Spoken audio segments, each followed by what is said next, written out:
welcome to my workshop, Tony's Top Tips workshop.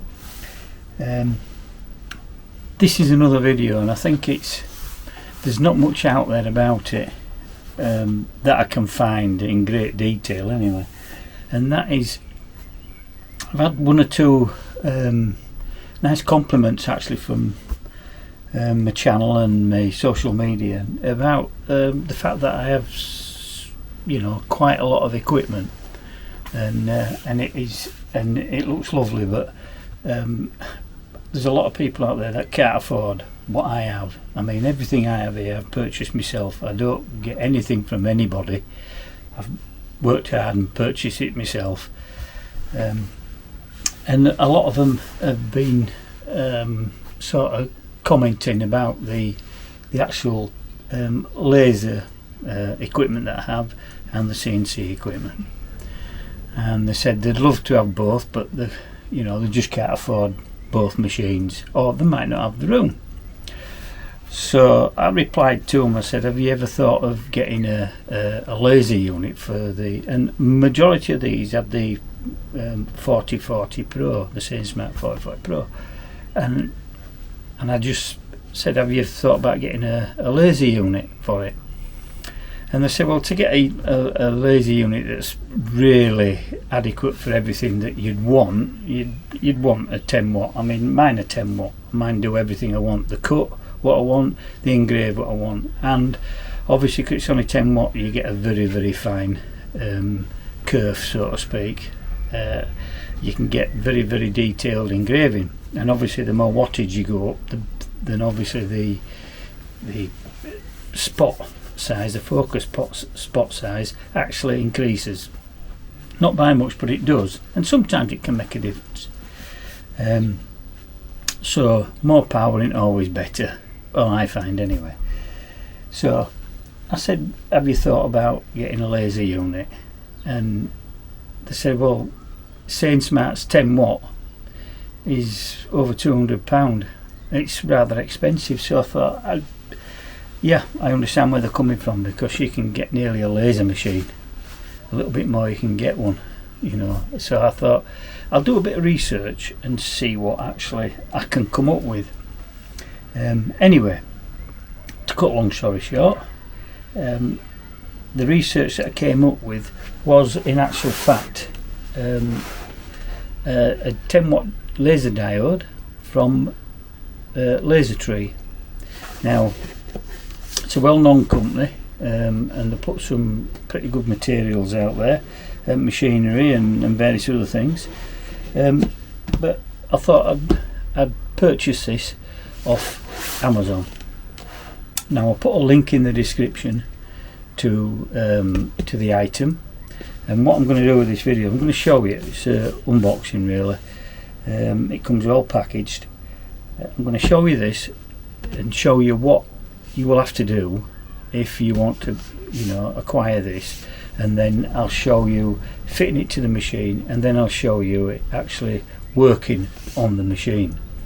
And now this is, at the moment they've got this on offer on Amazon, so it's worth looking at, and it's 10 watt and it's had some excellent reviews. So right, what I'll do is I'll turn the camera so that you can actually see what I'm doing. I hope you can see that. Right,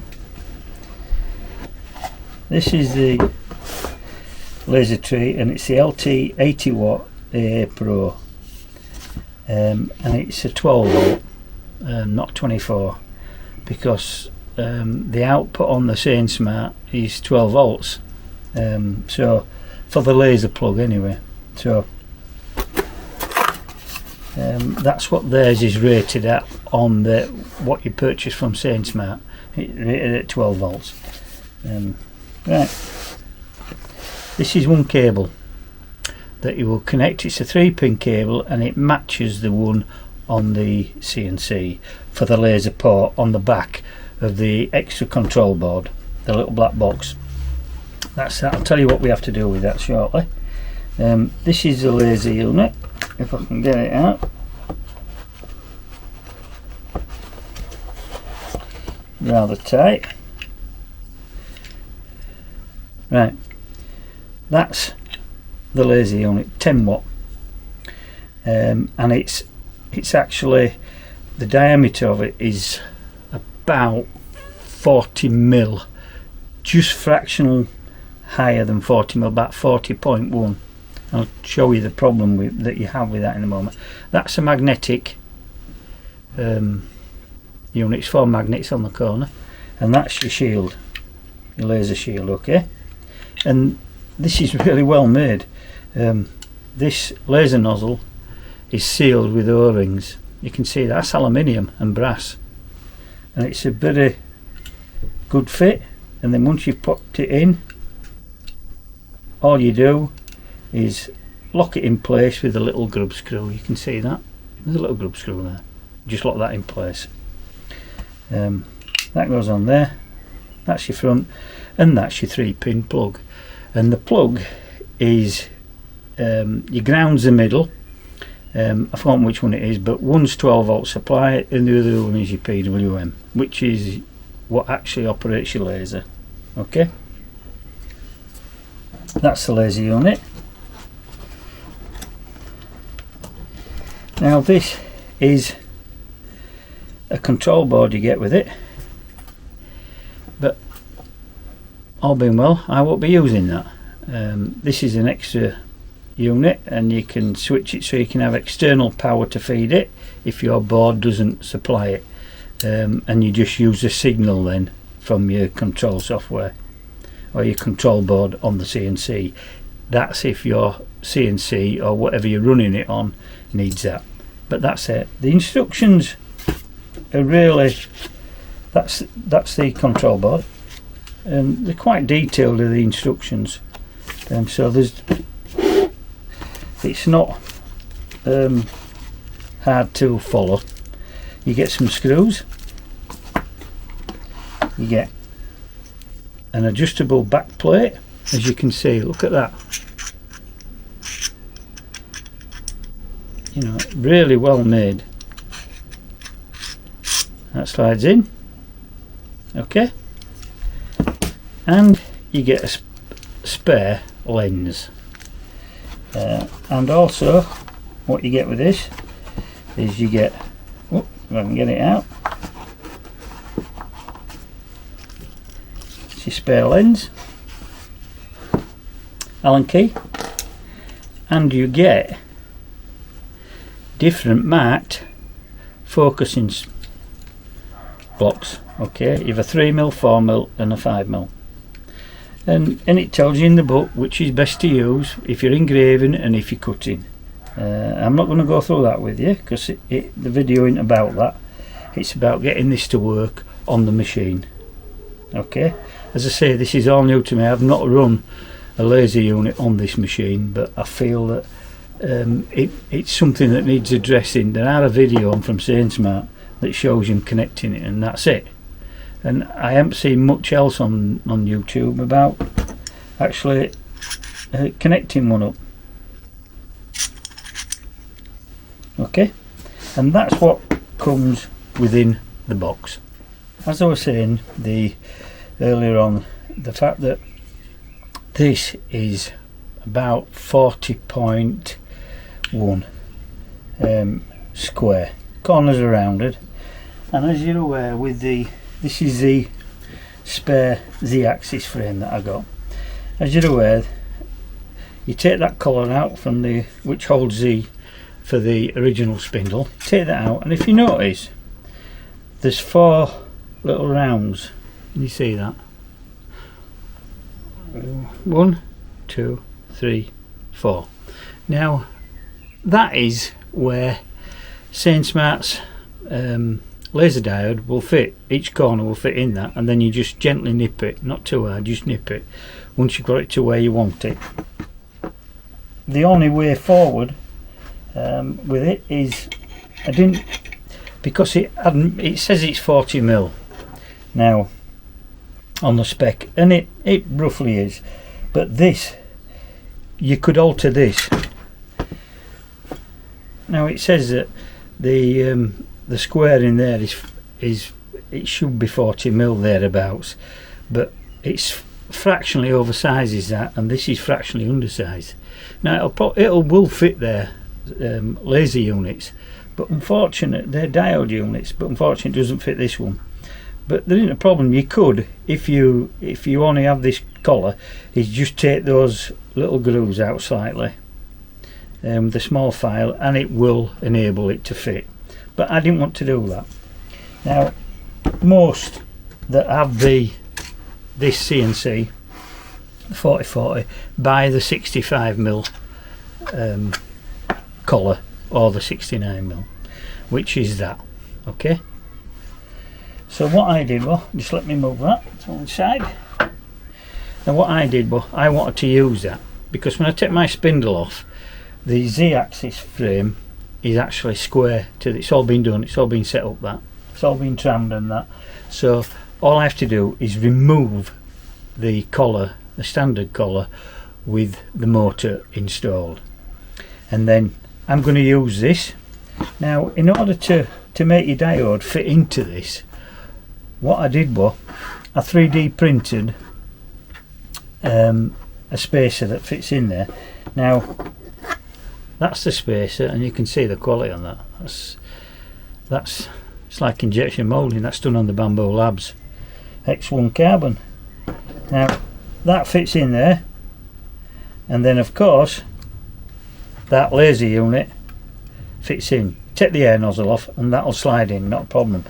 But when you're trying to install that, I thought I don't like the idea of that, because you need a little bit of play for it to nip up, and when you tighten it in, that can drop out. So I designed another one, and I will put the collars, the spacer for this and the design, I will put it on the internet, so you will be able to get it. So what I did was I put a shoulder on. Now you can see there's two different colours there. This was by accident.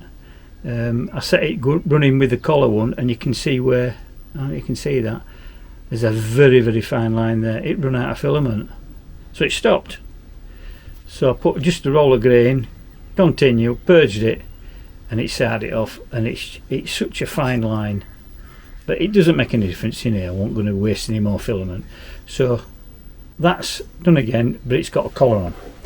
So when I insert that in there, it doesn't drop down. Okay, then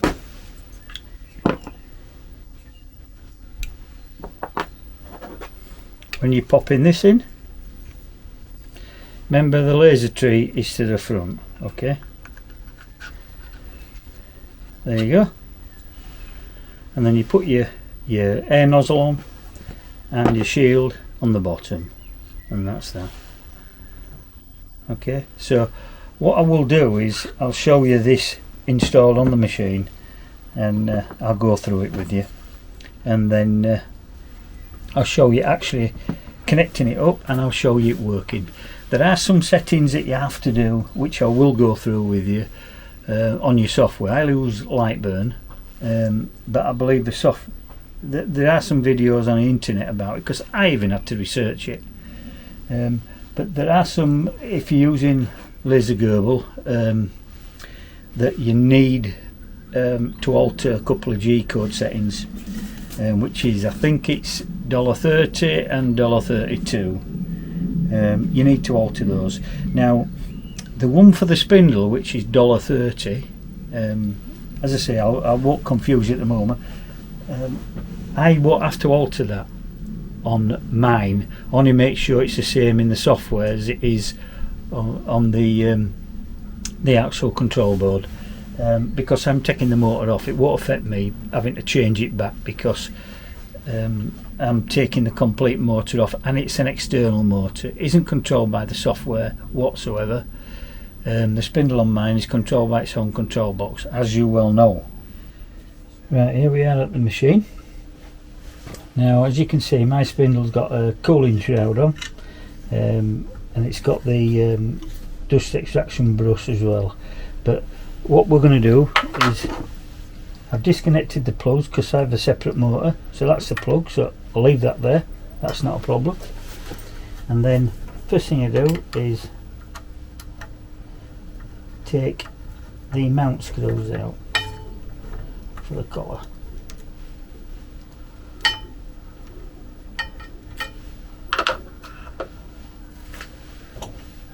I normally take one at either side.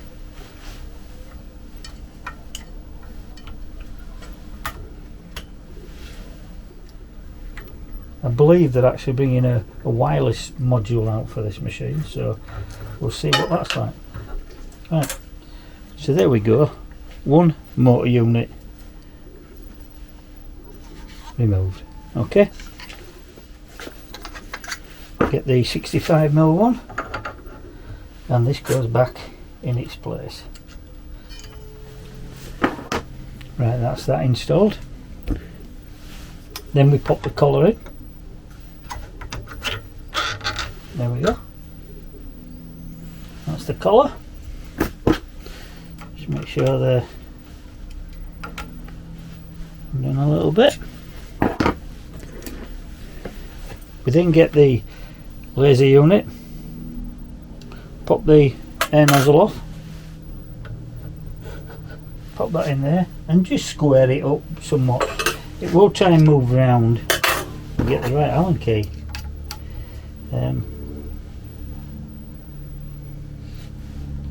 You won't know what right height you have to have this at until you actually set it up.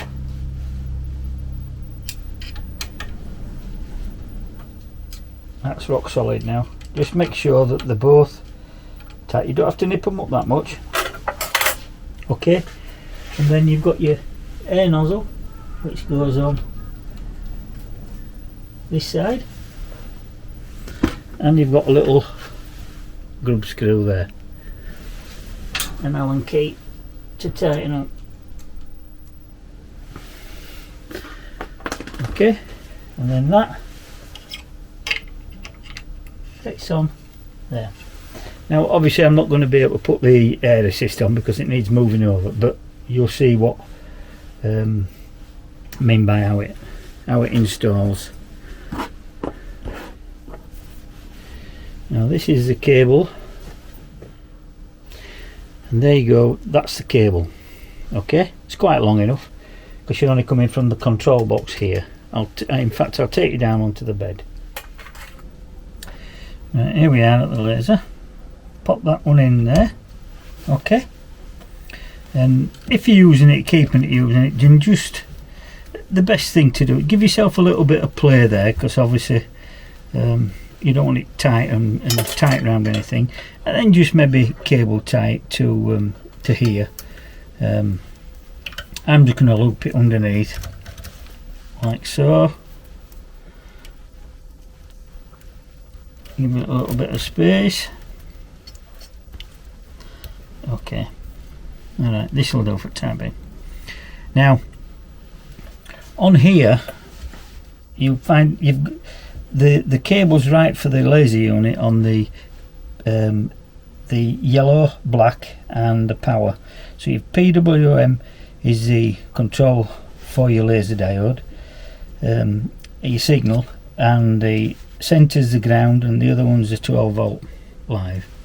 Okay, now on here what you'll find out is, and I'll put, as I say, I'll put a photograph on with the video, and it shows you that the PWM is in the wrong position for that plug.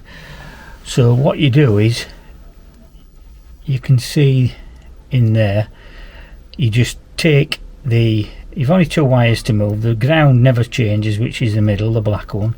Is you need to move the red to the yellow point and the yellow to the red point. Okay, because on here when you slide that in there, your PWM, your signal wire, is at the top, okay, on this box. And so if you'd have plugged it in, it would have been the wrong way around. So remember that you must change those cables over. Alright, and that's the unit installed on the CNC. The next step is to power everything up, get the software up and running, and then see how we go from here. I shall take you through that now. Make sure your offline controllers disconnected, because you're going to be using this. I'm going to be using Lightburn software.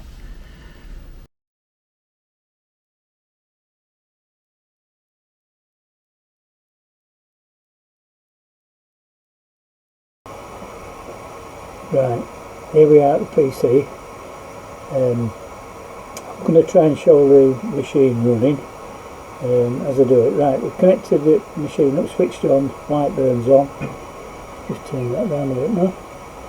And you do as you with Lightburn as you normally do as regards setting up a new device. So it will come up GRBL.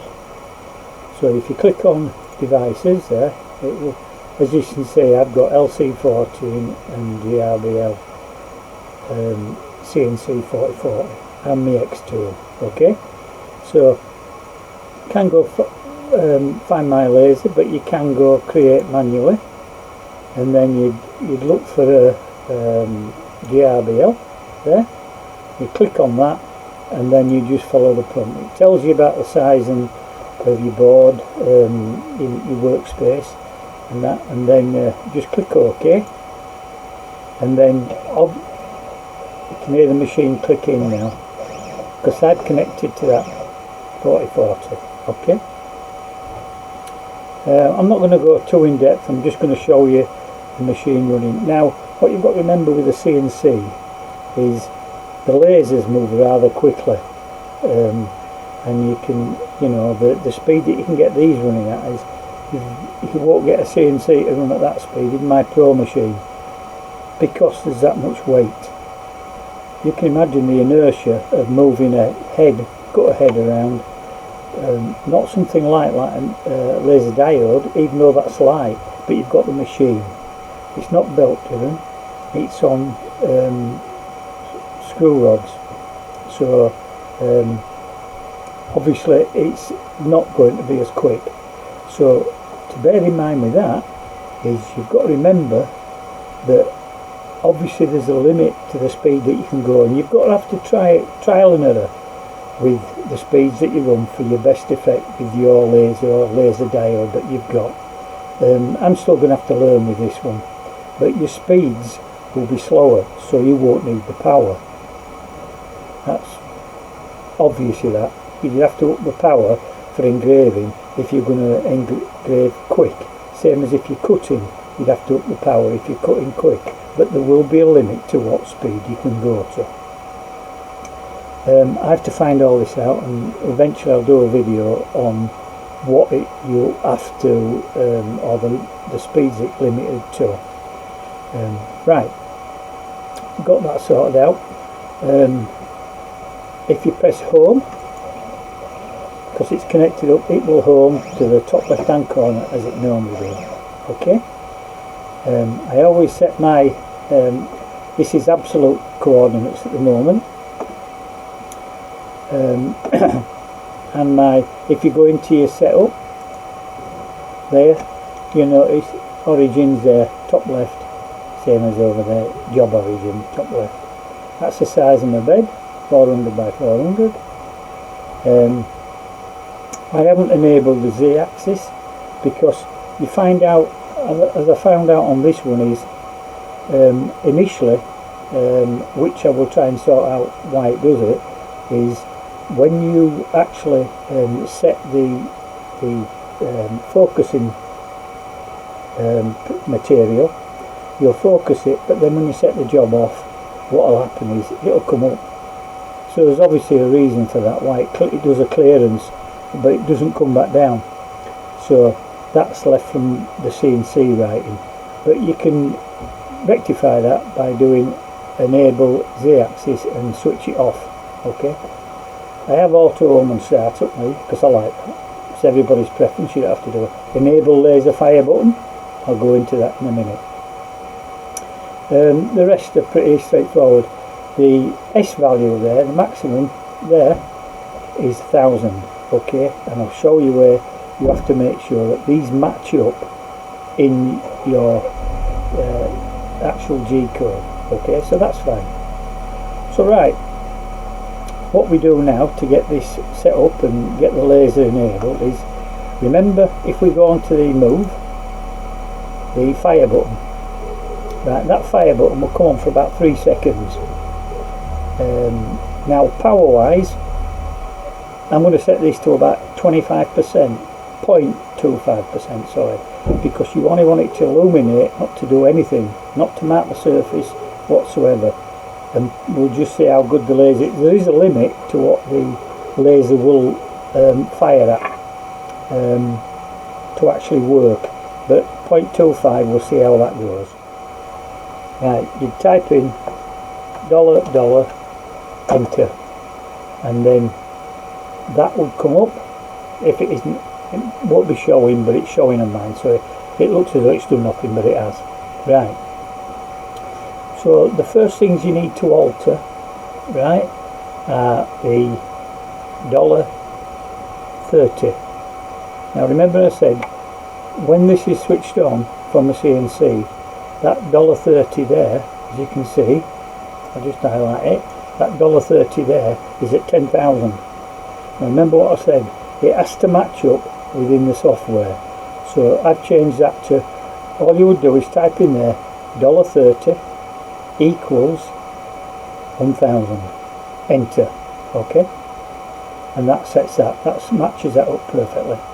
Then you will go down to your $32, and if you notice it says $32 equals 1.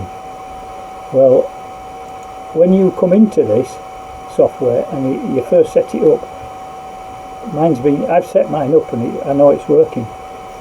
It would be $32 equals 0. 0's for the spindle, and $32 equals 1 is for the switch mode enable for the laser. Okay, so that's it. Once you've done that, press enter. I've got mine set up in a macro, which is here. You don't have to bother doing this. Once you've done those settings, your laser should work. Okay, but on mine, when I come into this, if I've been using the CNC, obviously I have to alter some settings. So I always make sure that top line there, G10 L2 P1 X0 Y0, I always do that because that zeroes the limits out, so you all start fresh again. Because if I've been using the other software, what happens is it puts the a minus starting point X and Y, so it throws it all out. Your actual coordinates are down here somewhere. Okay, and then the $30 equals 1,000, $32 equals 1, and that is just something I've altered. But when you actually click on that, right, it will put it into set laser CNC. So once I come onto this and put the laser on, I just click that and it automatically sets them all. Okay, and then when I'm going back, I have a macro set up to the $10 equals 2, which is just one of those, the $10, which is I'll just go show you which it is. Just go out of that. $10 status report mask. So it's something that I found out that you can alter, but I am going to put it back, so it won't be altering again on that one. So as I say, that should have put that. I've just clicked on that reset to CNC. Okay, we'll come out of that now. I always restart the software now. That will just start light burn up again, and we'll go into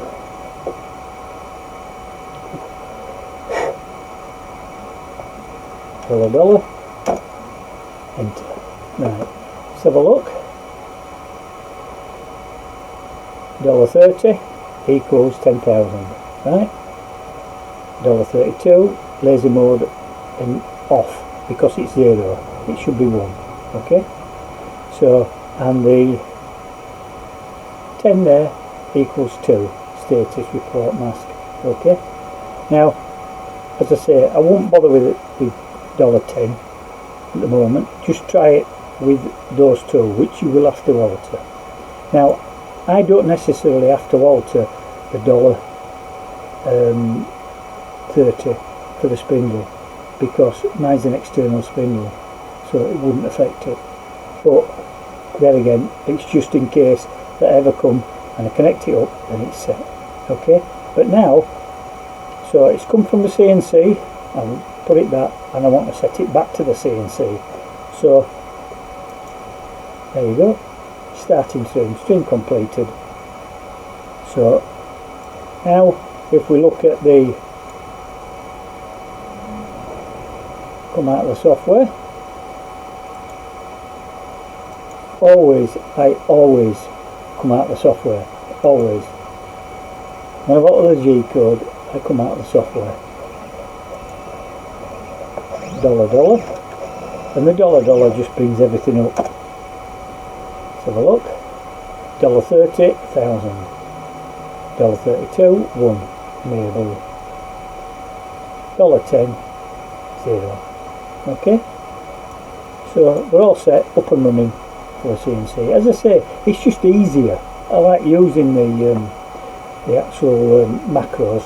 You name them, because that's all you do, is you go into it and come in, type in what you want. Okay, once you've typed in what you want, it's enter, scroll down, put your next one in, enter, $32 equals 1, enter, S10 equals 0, enter, name it to what you want and go OK. And then it logs it, and then that macro is actuated when you press it. You can do it for numerous, I mean you've got 5 macros there, or 6 sorry. So at the end of the day, it's something worth knowing. So we'll go back to the it's already homed, so what I'll do now is I'll just simply draw, well no, what I'll probably do is, let's go into my library, art library. Let's pick, let's try the fire service one. Okay, now this is all line work, there's no, so we'll see what this does. Now it's set at, I need to go into my library. This is on plywood, or I'll use MDF. It's painted, so I'm going to be engraving. So engrave there, assign to layer. Okay, so it's assigned to layer. It's at 1500, 55%. Now I would think, because of the speed, I would think that I can knock that down to maybe 35%, so we'll see, because it's a good laser. Right, we'll unlink that, and then we'll go to here, and we'll knock that down to 30%. Okay, see what that goes at. It's line, so I'll just get a piece of MDF and we'll try it.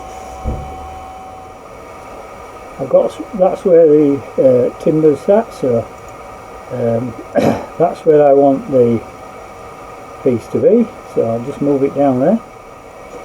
I'm going to be using the 4mm focus.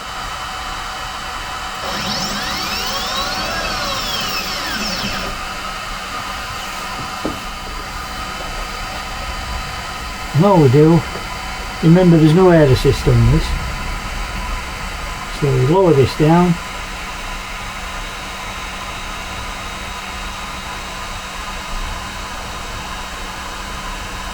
so it just touches it, and that's focused. And you go there and you go start.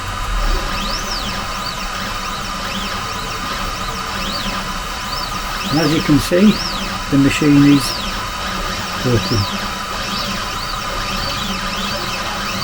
This far in a square, I don't know what this will come out like, so it's, you know, first seen by myself.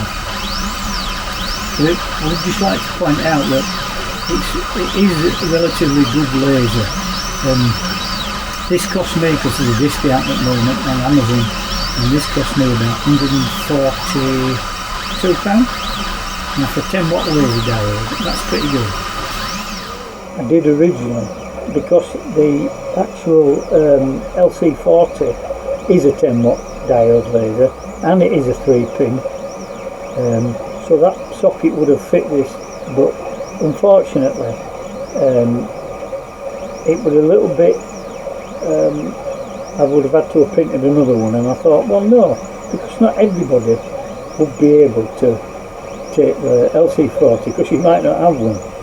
So you would, if you have this machine and you wanted to do some engraving, this is the next step to do it with. You can purchase Sainsmarts, but I'm not so sure that when I've seen the prices, it's a little bit more expensive. If this had been done on the LC40, then this would have been virtually halfway through, 3/4 of the way through now. Would be virtually done anyway. But when you say 1500 millimeters per minute, it's not, you know, I've noticed that the speed doesn't represent what it's actually going at, because it's not doing 1500 millimeters per minute. So that is, you've just got to judge it. You know, you'll know your own. Each laser will be different, because it will have different power settings. You know, 30% on my X2 is different to 30% on my LC40. And the CO2, 30%, vastly different. I know the LC40 is a stronger, to me seems a stronger diode laser than the actual X2. With anything like this, it is inevitable a learning curve. You know, and I always say in the videos, don't run before you can walk. Please, you know, learn bit by bit, test things out. If it's not right, find another way forward and do it right. And if you're not, you've never quite, I always make one move, one correction at a time. If you make 2 or 3, you don't know which the 2 or 3, which one of those, or all of them, has made a difference to it moving. Right, there you are, job done. Let's have a look. There we are.